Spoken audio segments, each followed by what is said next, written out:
Hello students, welcome to my YouTube channel Shrey Seth classes. तो आज हमने एक नया चैप्टर स्टार्ट करना है मैक्रो इकोनॉमिक्स का। चैप्टर का नाम है basic concept of macro economics. अब बेसिक कॉन्सेप्ट में सबसे पहला कॉन्सेप्ट जो आपको पढ़ाया जा रहा है चैप्टर में, that is the domestic territory. बेटा, डोमेस्टिक टेरिटरी का मतलब क्या होता है, ध्यान से समझेंगे।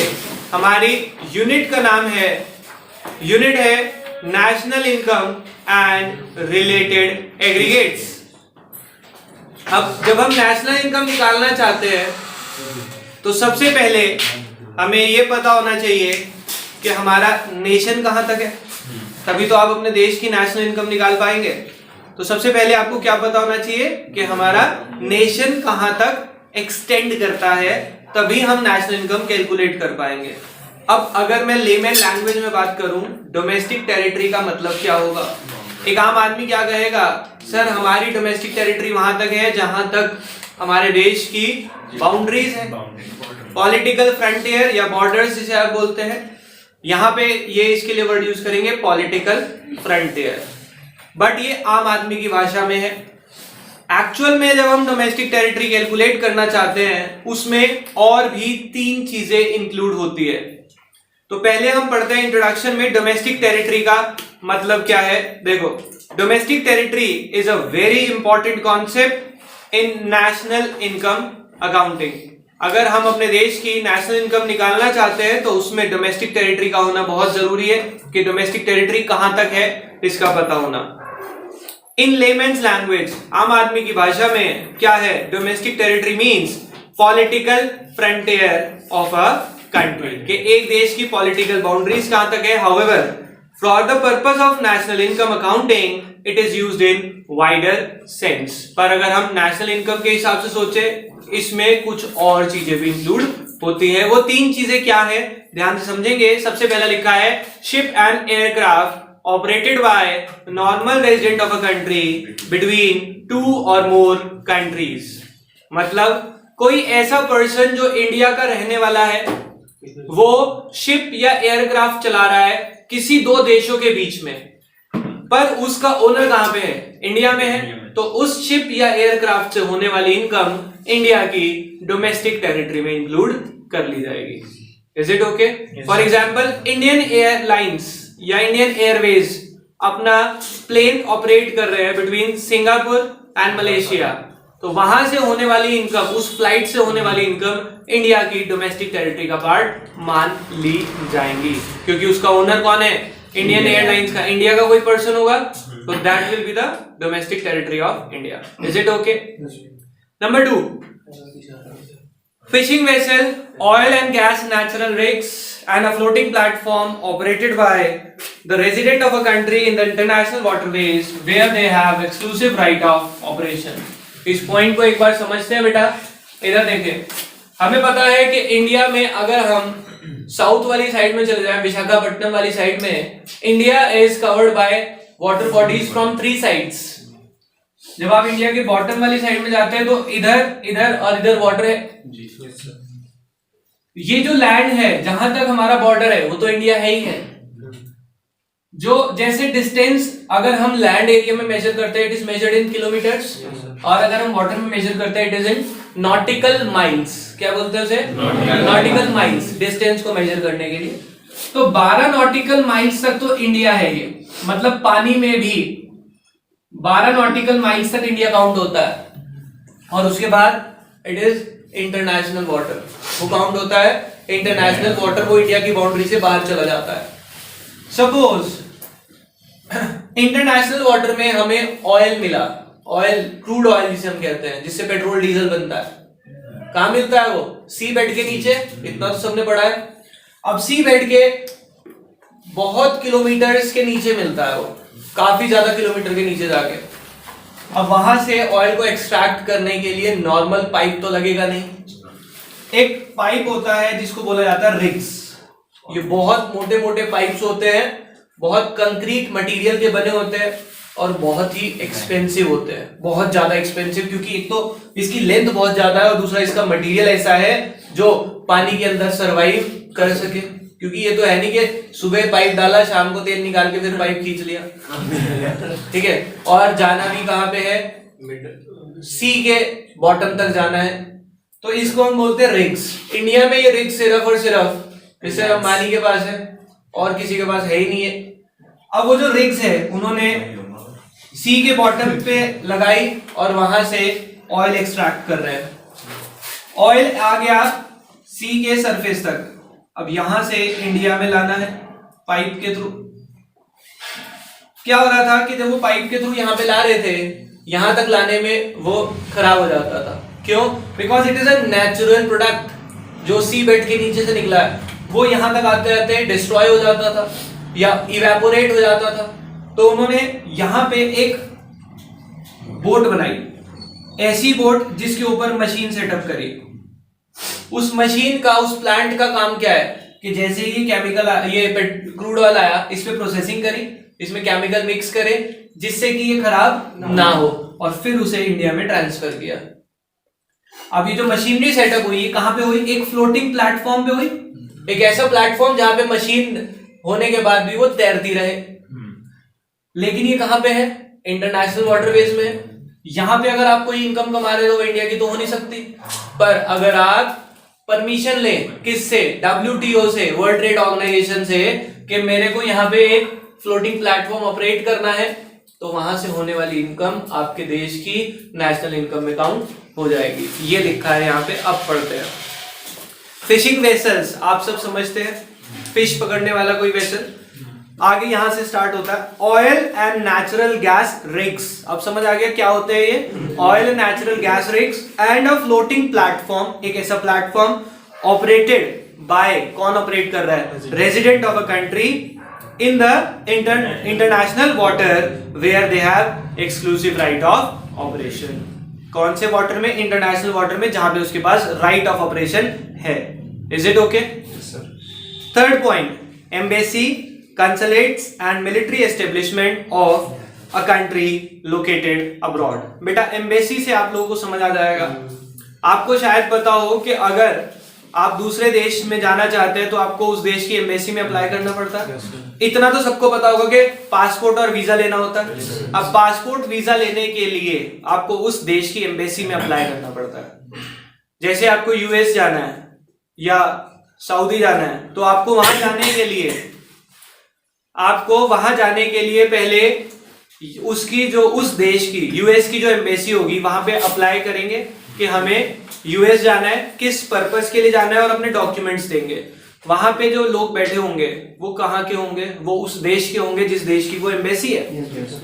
वो वहां से अपनी गवर्नमेंट से परमिशन लेते हैं कि ये पर्सन है, ये इसके डॉक्यूमेंट है, ये यहां से वहां आना चाहता है, क्या आप अलाउ करेंगे। पर्पस भी बताएंगे, कितने दिन के लिए कह रहा है वो भी बताएंगे, और अगर वो गवर्नमेंट अलाउ करती है then you will get the visa and passport, और फिर आप उस देश में जा सकते हैं। क्लियर? अब वो जो एम्बेसी है, मैंने कहा यूएस एम्बेसी इंडिया में होगी जहां पे आप अप्लाई करेंगे। दिल्ली में सारी एम्बेसीज बनी हुई है। अब जब आप एम्बेसी में अप्लाई करेंगे, वो एम्बेसी वाला जब आपको क्लियर वो मिल जाएगा कि आप आ सकते हैं, परमिशन मिल जाएगी, तो आपसे कुछ पैसे लेगा, ऑब्वियसली पैसे लेने वाला। वो जो एम्बेसी ने पैसा कमाया वो इंडिया में कमाया, क्या वो इंडिया की इनकम है? नहीं। It will be treated as the income of the country to which the embassy belongs. जिस देश की वो एम्बेसी थी उस देश की इनकम में काउंट होगा। जैसे मैंने एग्जाम्पल में कहा, तो ये यूएस एम्बेसी की इनकम जो है यूएस की डोमेस्टिक इनकम में काउंट होगी, इंडिया की डोमेस्टिक इनकम में काउंट नहीं होगी। ऐसे ही फॉरेनर्स जब इंडिया में घूमने आते हैं, क्या वो एम्बेसी में अप्लाई करते होंगे? यस। हमारे देश की एम्बेसी भी हर देश में है, वो इंडिया में आने के लिए अप्लाई करते हैं। उस एम्बेसी ने फॉरेन कंट्री से जो पैसा कमाया वो इंडिया की नेशनल इनकम में काउंट होगा। समझ आ गई बात? तो तीन चीजें जो हमारे देश की नेशनल इनकम में काउंट होंगी, भले ही वो डोमेस्टिक टेरिटरी में नहीं है। पहला शिपिंग वेसल, एयरक्राफ्ट। दूसरा floating platform, natural gas rigs, floating platform या फिर फिशिंग वेसल। ठीक है। तीसरा हमारे देश की एम्बेसी किसी भी देश में लोकेटेड हो। बेटा डेफिनेशन तो आज तक नहीं आई, बट 1 मार्क के क्वेश्चन आ सकते हैं, इसलिए पता होना चाहिए। तीन आए थे हमारे। हाँ, तो आपको ये बताना था ना कि ये हमारे देश में डोमेस्टिक इनकम में है या नहीं है, विद रीजन देना होगा आपको जरूर। तो ये डेफिनेशन इसीलिए पढ़ाई है कि आप विद रीजन बता सके। Next point, domestic territory does not include, क्या क्या डोमेस्टिक टेरिटरी में नहीं आता। तो सिंपल सी बात है ना, हमारे देश में अगर कोई और देश की एम्बेसी होगी वो हमारी डोमेस्टिक टेरिटरी में नहीं आएगी। पहला पॉइंट ये लिखा है। दूसरे पॉइंट में क्या लिखा है ध्यान से समझना, कोई इंटरनेशनल ऑर्गेनाइजेशन WHO UNO का ऑफिस है आपके देश में, क्या वो आपके देश की नेशनल इनकम में काउंट होगा? No, it is a international body, वो किसी भी देश की इनकम में काउंट नहीं होगा। Is it okay? समझ आ गई बात? आगे चलते हैं। नॉर्मल रेजिडेंट, बेटा ध्यान से समझना, मैंने अभी आपको एक पॉइंट पढ़ाया है, डोमेस्टिक टेरिटरी में कौन कौन लोग आते हैं, जो एक तो हमारे देश की पॉलिटिकल बाउंड्री के अंदर हो, पॉलिटिकल फ्रंटियर, दूसरा ship aircraft operated by normal resident of a country. अब ये नॉर्मल रेजिडेंट कौन होता है, ये इसकी डेफिनेशन। समझ रहे हो बात को, ये पॉइंट क्यों लिंक हो रहा है? हमने पढ़ा ना, शिप और aircraft operated by normal resident, यहां पे भी पढ़ा floating platform operated by the normal resident of a country. वो नॉर्मल रेजिडेंट कौन होता है, किस आदमी को हम नॉर्मल रेजिडेंट बोलेंगे? ध्यान से सुनते हैं। नॉर्मल रेजिडेंट वो इंसान होता है, पहले सुन लेंगे फिर पढ़ेंगे। नॉर्मल रेजिडेंट वो पर्सन होता है जो आपके देश में नॉर्मली रिसाइड करता है, रहता है, and whose center of economic interest also lies in that country। अब center of economic interest का मतलब क्या है? मैंने क्या कहा, दो बातें, who normally resides in the country and whose center of economic interest also lies in that country। अब center of economic interest का मतलब क्या है? वो इंसान यहीं पे रह रहा है, यहीं पे अर्न कर रहा है, यहीं पे स्पेंड कर रहा है, और यहीं पे सेविंग यानी एक्यूमुलेशन भी कर रहा है। मतलब आपको पूरी तरह से यहीं पे रहना शुरू हो गया, तो उसको हम बोलते हैं इस देश का नॉर्मल रेजिडेंट। पढ़ते हैं। Normal resident of a country refers to an individual और एन इंस्टीट्यूशन, कोई इंडिविजुअल या कोई institution who ordinary reside in the country and who centre of economic interest also lies in that country. Full stop. Normal resident include both individual and institution, कोई individual या institution जो आपके यहाँ पे रह रहा हो और उसका centre of economic interest also lies in that country. इसके बाद लिखते हैं centre of economic interest implies, इसका मतलब बता रहे हैं, it implies two things, the resident lives और located in the domestic territory, आपकी डोमेस्टिक टेरिटरी के अंदर रहता हो, and the resident carry out the economic activity of earning, spending and accumulation from that location, वहीं पे अर्न करता हो, वहीं पे स्पेंड करता हो, और वहीं पे एक्यूमुलेट करता हो उसी लोकेशन से। Is it okay? समझ आ गया? अब ये कह रहे हैं following are not included in the category of normal resident. ये जो लोग हैं ये नॉर्मल रेजिडेंट की कैटेगरी में नहीं आएंगे। कौन कौन नहीं आएंगे? पहला, फॉरेन टूरिस्ट और विजिटर, कोई ऐसा पर्सन जो फॉरेन से आया है पर क्या करने, सिर्फ और सिर्फ विजिटर के तौर पे वो घूमने आया है, तो वो हमारे देश का नॉर्मल रेजिडेंट नहीं होगा। Staff of embassy, official, diplomats and the member of arm forces of a foreign country, foreign country की कोई एम्बेसी है, उसमें जो वर्कर काम कर रहे हैं, अभी बताया, क्या वो हमारे देश के होंगे? वो उस देश के होंगे जिस देश की वो एम्बेसी है। Next point, point number 3, international organization. International organization अभी बताया, WHO, UNO, क्या वो ऑर्गेनाइजेशन हमारे देश के रेजिडेंट होगी? बताओ। नहीं सर, इंटरनेशनल ऑर्गेनाइजेशन हमारे देश के मेंबर नहीं होगा, नॉर्मल रेजिडेंट नहीं होगा, वो इंटरनेशनल बॉडी है। अब ध्यान से समझना, फोर्थ पॉइंट यहीं से बता रहा हूं, उस ऑर्गेनाइजेशन में काम करने वाले इंप्लॉइज क्या वो हमारे देश के नॉर्मल रेजिडेंट होंगे? तो वो किस देश के होंगे? नहीं, यहां पे लिखा है जिस देश से वो एक्चुअली बिलोंग करते हैं। लाइक WHO का ऑफिस है, अमेरिका में है, वहां पे उस WHO के ऑफिस में कोई इंडियन मेंबर है, वो नॉर्मल रेजिडेंट इंडिया का माना जाएगा क्योंकि वो इंडियन है ना। तो उसके अंदर काम करने वाले जितने भी इंप्लॉइज होंगे, they will be treated as the normal resident of the country to which they actually belongs. समझ आ गई बात?